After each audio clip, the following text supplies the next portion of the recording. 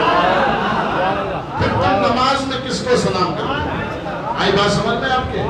تو اعتراض مت کرو، اس وقت نہیں پڑھنا چاہیے، اذان سے پہلے نہیں پڑھنا چاہیے، اذان کے بعد نہیں پڑھنا چاہیے، آواز سے نہیں پڑھنا چاہیے۔ شرک کیوں ہے بھائی؟ تم اپنا رشتہ کیسا ہے حضور سے کتنا مضبوط ہے بتا رہے ہو، اعتراض کرو۔ اعتراض مت کرو، درود پڑھنے پر خوش ہو۔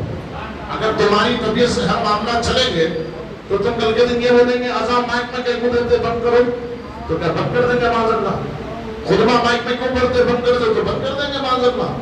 یہ اسلامی شعار ہے میرے بھائی، اگر تم اس کو رواج نہیں دو گے تو کافروں کو تو بولنے کا موقع ہی ملے گا۔